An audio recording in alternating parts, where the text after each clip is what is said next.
Вот это солома. Сейчас эту солому потом все будем варить. Хмель, там, о, работы много. Его просеваешь, чтобы оно было, как сказать, однородная масса.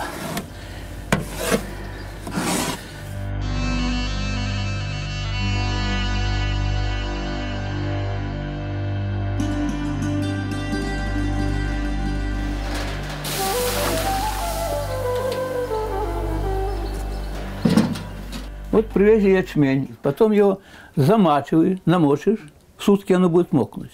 За 3 дня оно, значит, уже у меня израсте. Выпалишь печь и ее высушиваешь. А потом уже смолол и вот, разложил огонь, налил воды и варишь. Мои, как говорится, предки, мамины, родители, это они только, значит, уже варили это пиво. И дед, и прадед все здесь жили. А мамины уже родственники приехали из Латвии.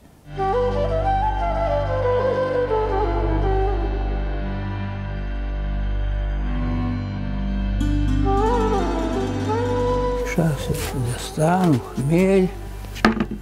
У нас хорошо хоть хмель колорешки. Вот.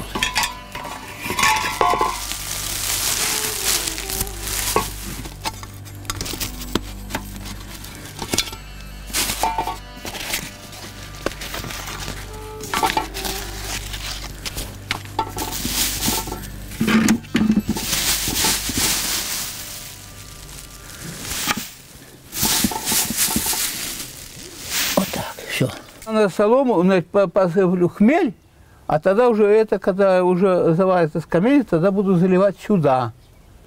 Вот. И оно уже процеживается и будет от и до.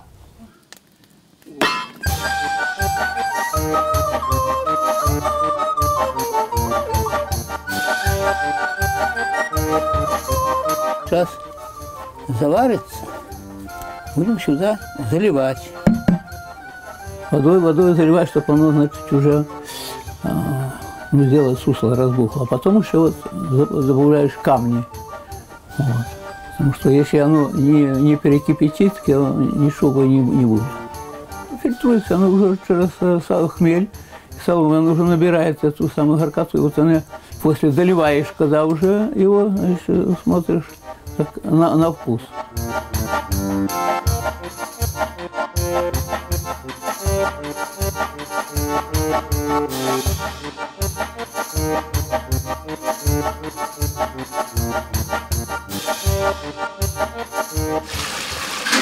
Ну, когда выйдет, еще сделаем, тогда запустим дрожжи, а потом вот отработало оно вот в этом кастрюле, потом уже, когда она уже начинает садиться, этот уже дрожжи начинает садиться, вот тогда заливаешь в бочку.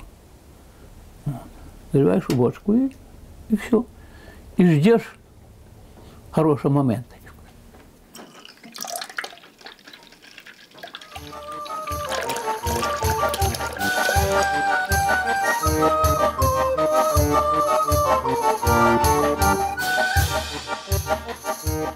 Магазинная, не справишься выпить, уже побег.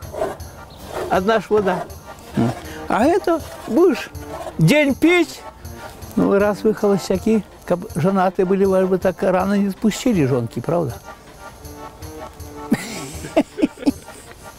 Горелку там всякую делают, понимаешь? Название и этот, как его, и дикая охота, и мирная охота, и домашняя охота. Ну, кому какая охота?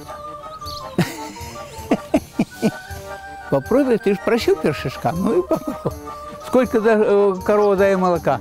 Ну, 10 литров. А боли можно? Можно и боли. А еще боли можно. Так там уже одна вода. Ударил мешочек этой каши, там в редакции Васильевка живо. Тише, в котел не влезь.